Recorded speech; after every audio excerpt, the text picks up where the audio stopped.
माझ्या पक्षाचा रायगडच्या रोह्यात शिवसेना ठाकरे पक्षाला मोठा धक्का बसलाय। शिवसेना रोहा तालुका प्रमुख समीर शेडगे यांनी पक्षाला रामराम ठोकलाय। त्यांनी आपला राजीनामा पक्षाकडे सुपूर्द केला। येत्या 13 एप्रिलला ते राष्ट्रवादी काँग्रेसमध्ये प्रवेश करणार आहेत। प्रदेशाध्यक्ष सुनील तटकरे यांच्या उपस्थितीमध्ये रोहा इथं पक्षप्रवेशाचा कार्यक्रम होणार आहे। या सगळ्या घडामोडीमध्ये पश्चिम बंगालमध्ये सुधारित वक्फ कायदा लागू न करण्याची घोषणा मुख्यमंत्री ममता बॅनर्जींनी केली। तसंच राज्यातील अल्पसंख्याक नागरिक आणि त्यांच्या संपत्तीचं रक्षण करण्याची बॅनर्जी यांनी दिलेली आहे। नौकार महामंत्र दिनानिमित्त आयोजित कार्यक्रमात ममता बॅनर्जी यांनी हे विधान केलं।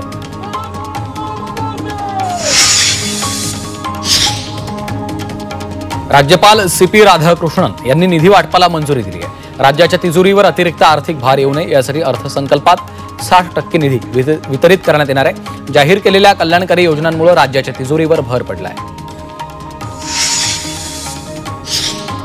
कागदविरहित मंत्रिमंडळ बैठकीसाठी राज्य मंत्रिमंडळातल्या 41 सदस्यांना आयपॅड दिले जाणार आहेत। त्याची खरेदी करायला प्रशासकीय आणि वित्तीय मान्यता देण्यात आली आहे। 1,16,65,000 रुपये खर्च करून 50 आयपॅड आणि इतर संलग्न साहित्याची खरेदी केली जाणार आहे।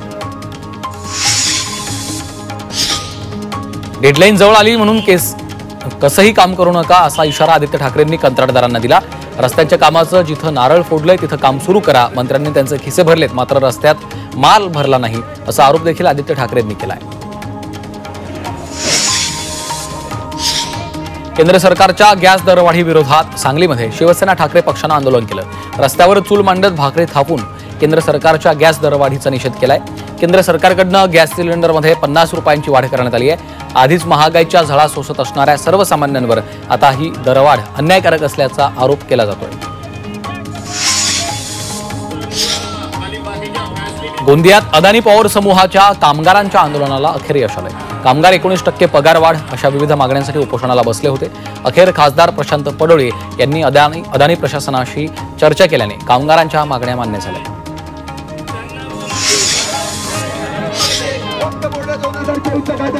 जळगावात भारत मुक्ती मोर्चा आणि मुस्लिम संघटनांच्या संयुक्त विद्यमाने भव्य मोर्चा काढलाय। यावेळी जोरदार घोषणाबाजीसह जेलभरो आंदोलन केलं। बॅलेट पेपरवर निवडणुका घ्या, ओबीसी जनगणना करा, महाविहार बौद्ध बांधवांच्या ताब्यात द्या, वक्फ संशोधन बिल रद्द करा या मागण्यांसाठी हे आंदोलन केलं।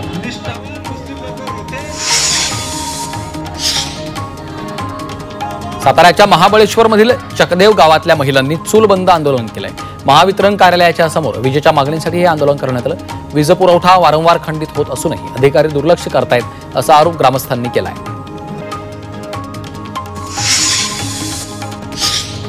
मुंबई विमानतळावर 9.5 कोटींचा गांजा जप्त केला। बँकॉकमधून आलेल्या तरुणाकडनं सीमा शुल्क विभागानं गांजा पकडला। त्यांना ट्रॉली बॅगेत 20 पिशव्यांमध्ये गांजा आणला होता।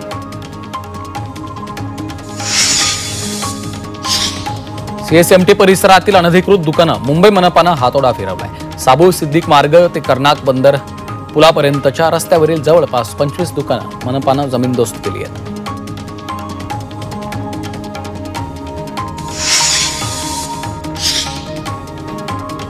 अभिनेता सैफ अली खानच्या घरात घुसून हल्ला केल्याप्रकरणी आरोपपत्र दाखल करण्यात आलं। आरोपी मोहम्मद शरीफुलच्या विरोधात 1000 पानांचं आरोपपत्र आहे। मुंबई पोलिसांनी घटनेच्या 3 महिन्यांनंतर आरोपींवर आरोपपत्र दाखल केलेलं आहे। यामध्ये वैद्यकीय पुरावेही जोडण्यात आले।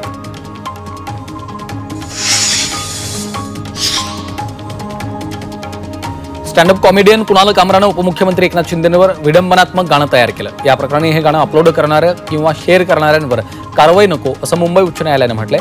कुणावरही सूडबुद्धीनं कारवाई करू नका असं कोर्टानं स्पष्ट केलंय।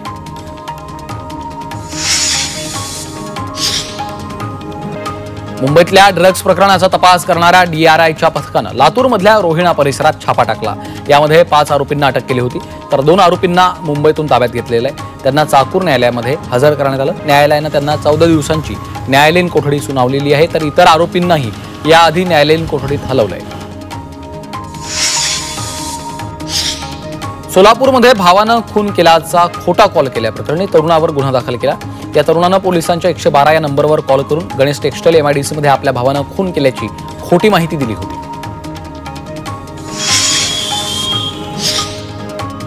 अमरावती जिल्ह्यात गेल्या वर्षभरात 900 जणांनी आत्महत्या केल्याची धक्कादायक आकडेवारी समोर आली आहे। तर गेल्या वर्षभरात अमरावती जिल्ह्यात 1202 जणांचा आकस्मिक मृत्यू झाला।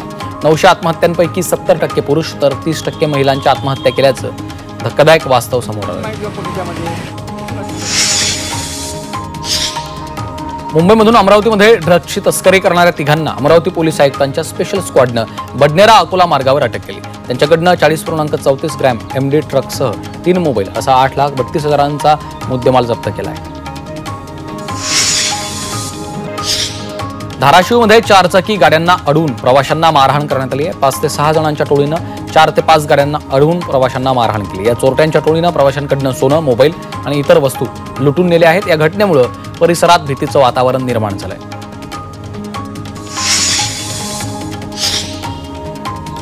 डोंबिवलीत एका 30 वर्षाच्या गतिमंद महिलेवर रिक्षाचालकानं अत्याचार केला. फैजान खान असं या नराधम रिक्षाचालकाचं नाव आहे. पीडित महिला सोनारपाडा इथं नातेवाईकांकडे रिक्षानं गेली होती. त्यावेळी नराधम रिक्षाचालकानं तिला अज्ञात ठिकाणी नेऊन तिच्यावर अत्याचार केला. पोलिसांनी या प्रकरणी गुन्हा दाखल केलाय.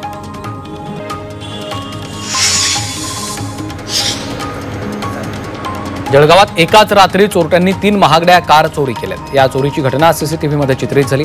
या प्रकरणी पोलीस ठाण्यात गुन्हा दाखल केलाय.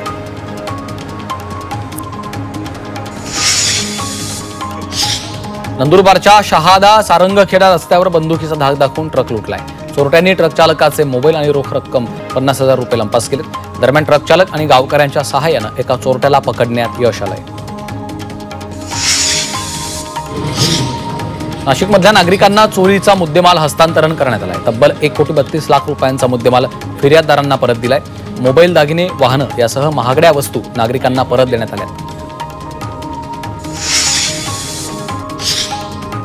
अकोल्यामध्ये कारचा भीषण अपघात झालाय. कार चालकाचं नियंत्रण सुटल्यानं कारचा अपघात झाला. यात कार चालक गंभीर जखमी झालाय, तर कारचं मोठं नुकसान झालंय.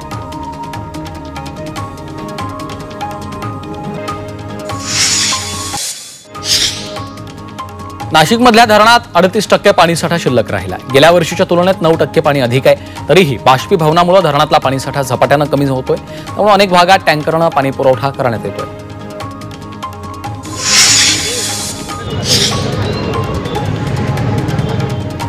सोलापुरात बंद्यांची संख्या वाढल्यानं आणि सध्या उन्हाळा सुरू असल्यानं पाण्याची प्रचंड टंचाई आहे.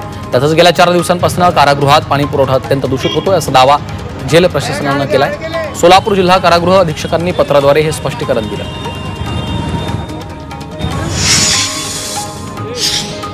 नाशिकमध्ये पासपोर्टचं सर्व्हर सतत डाऊन होतं. त्यामुळे नागरिकांची मोठी गैरसोय होते. गेल्या 6 दिवसात 4 वेळा सर्व्हर डाऊन झालं. त्यामुळे पासपोर्टसाठी आलेल्या 1,840 अर्जदारांना पुन्हा अपॉइंटमेंट घ्यावी लागणार आहे. मुंबईच्या वरळीमधील BDD चाळीतले रहिवासी आक्रमक झालेत. रहिवाशांना 500 स्क्वेअर फुटाचं घर देण्याचं आश्वासन देण्यात आलं होतं. मात्र प्रत्यक्षात 485 स्क्वेअर फुटाची घरं बांधण्यात आली आहेत. त्यामुळे वरळीमधील BDD चाळीतले रहिवासी आक्रमक झालेत. आमची फसवणूक झाल्याचं रहिवाशांचं म्हणणं आहे. मुंबईच्या JJ रुग्णालयामध्ये प्रथमच रोबोटिक शस्त्रक्रिया करण्यात आली आहे. रुग्णालयाचे अधिष्ठाता आणि शस्त्रक्रिया विभागाचे प्रमुख डॉक्टर अजय भांडारवार यांच्या मार्गदर्शनाखाली रोबोटिक शस्त्रक्रिया करण्यात आली. पहिल्याच दिवशी 3 शस्त्रक्रिया करण्यात आल्या. भारतात दररोज 52 गर्भवती महिलांचा मृत्यू होतोय अशी धक्कादायक माहिती संयुक्त राष्ट्राच्या अहवालात समोर आली आहे. जगात दर 2 मिनिटात एका गर्भवती महिलेचा मृत्यू होतोय. तर या मृत्यूच्या आकड्यात भारत नायजेरियानंतर दुसऱ्या क्रमांकावर आहे. प्रसूती झालेल्या एका महिलेला 8 दिवस स्वतःच स्वच्छता करावी लागली. माढा ग्रामीण रुग्णालयातला हा धक्कादायक प्रकार समोर आलेला आहे. ग्रामीण भागातील आरोग्य सेवा किती तुचकामी ठरली आहे हे यामधनं स्पष्ट होतं. या घटनेची माहिती मिळताच शिवसेनेच्या पदाधिकाऱ्यांनी रुग्णालय प्रशासनाला चांगलंच धारेवर धरलंय.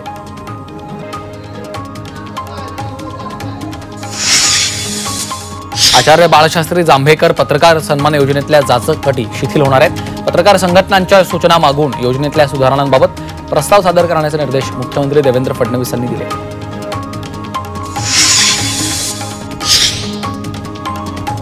पश्चिम रेल्वेनं 4,485 कोटी रुपयांची कमाई केली. एसी लोकलमुळे पश्चिम रेल्वेच्या तिजोरीमध्ये भर पडली. सामान्य लोकल, एसी लोकल आणि लांब पल्ल्याच्या रेल्वे गाड्यांमधून हा महसूल मिळाला. कर्जत लोणावळा दरम्यान दुहेरी मार्ग तयार करायला 2 सविस्तर प्रकल्पांचा अहवाल मध्य रेल्वेने तयार केला. मुंबई पुणे प्रवास आणखी जलद व्हावा यासाठी दुहेरी मार्ग तयार करण्यात येणार आहे. या प्रकल्पाचा अहवाल रेल्वे बोर्डाला देखील सादर करण्यात आला. तर या प्रकल्पाला मंजुरी मिळाल्यानंतर प्रकल्पाचं काम सुरू करणार आहे. आयडीबीआय बँकेच्या हिस्सा विक्री प्रक्रियेला गती मिळणार आहे. केंद्र सरकारनं आयडीबीआय बँकेचं योग्य मूल्यांकन करण्यासाठी अधिकाऱ्यांची नियुक्ती केली. दरम्यान खरेदीदारांसोबत समभाग खरेदी करारासाठी विचारमंथन सुरू असल्याची माहिती आहे. मुंबईत सर्वाधिक वीज मागणीचा उच्चांक नोंदवला गेलाय. 50 लाख ग्राहकांकडनं कमाल 4178 मेगावॉट वीज वापर झालेला आहे. यंदाच्या उन्हाळ्यात मुंबईकरांनी पहिल्यांदाच 4000 मेगावॅटहून अधिक विजेचा वापर केला.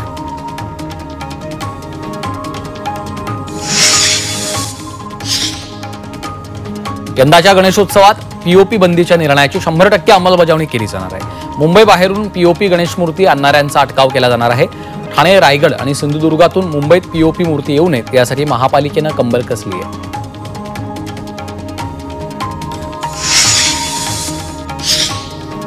मुंबईतल्या पश्चिम रेल्वेनं पोर्टर ऑन कॉल ही सुविधा सुरू केली. भारतीय रेल्वेत प्रथमच हमालांची सेवा ऑनलाईन पद्धतीनं करण्यात आलेली आहे. ज्या स्थानकांवर हमाल उपलब्ध नाही आहेत त्या स्थानकांवर देखील हमालांची सेवा उपलब्ध करून देण्यात येणार आहे.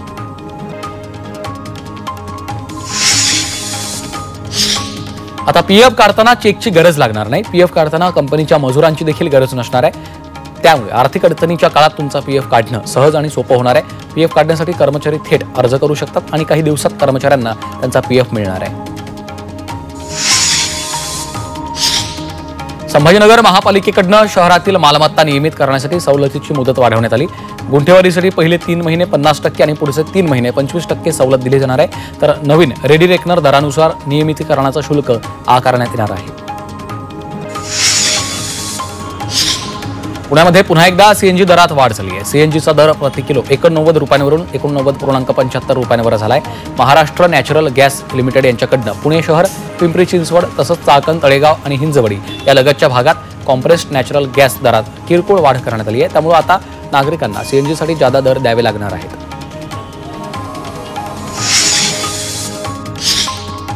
बेस्ट ताफ्यातील 100 जुन्या बसगाड्या आयुर्मान संपल्यामुळे एप्रिल अखेरपर्यंत भंगारात काढल्या जाणार आहेत. तर दुसरीकडे चालकाचं प्रशिक्षण पूर्ण न झाल्यामुळे नव्या बसगाड्या आगारातच उभ्या आहेत. त्यामुळे नागरिकांना बसगाड्या अपुऱ्या पडत आहेत. पश्चिम रेल्वेवर शुक्रवारी आणि शनिवारी मेगा ब्लॉक घेतला जाणार आहे. माहीम ते बांद्रा स्थानकादरम्यान पुलाचा गर्डर टाकण्यासाठी शुक्रवार आणि शनिवारी रात्रकालीन ब्लॉक घेण्यात येणार आहे. 2 दिवसात सुमारे 334 लोकल सेवा रद्द केल्यात.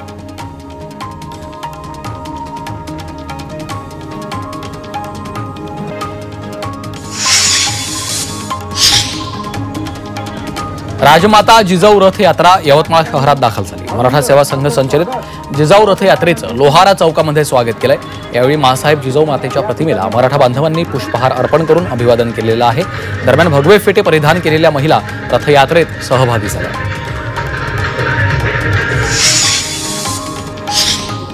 सांगलीच्या मिरज तालुक्यातल्या आरग लक्ष्मीवाडीमध्ये श्री महालक्ष्मी देवीची यात्रा मोठ्या उत्साहात संपन्न झाली. देवीच्या सासन काठ्या वाजत गाजत मंदिरात दाखल झाल्या. 3 दिवस मंदिरामध्ये विविध धार्मिक कार्यक्रमही पार पडले. धुळ्यामध्ये आई एकविरा देवीच्या चैत्र पौर्णिमा यात्रेला सुरुवात झाली आहे. या यात्रेनिमित्तानं मंदिर परिसरात पाळण्यांसह विविध वस्तूंचं दुकान थाटायला सुरुवात झाली. तर या परिसरात 25 सीसीटीव्ही बसवण्यात आले.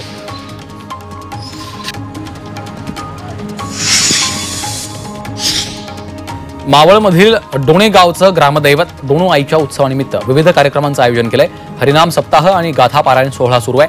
मंदिराला आकर्षक विद्युत रोषणाई करण्यात आली आहे. देवीची पालखी छबिना मिरवणूक टाळ मृदंग आणि ढोल ताशांच्या गजरात काढण्यात आली.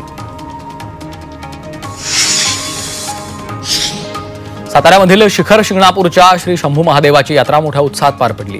अवघड अशा मुंगी घाटातून मानाच्या कावडी दोरखंड आणि मानवी साखळीच्या सहाय्यानं गडावर चढवण्यात आल्यात. सासवडमधील तेला भूत्याची कावड ही मानाची मानली जाते. सगळ्यात शेवटी रात्री ही कावड गडावर पोहोचली. त्याच्या पाण्यानं महादेवाच्या पिंडीला अभिषेक घालण्यात आलाय.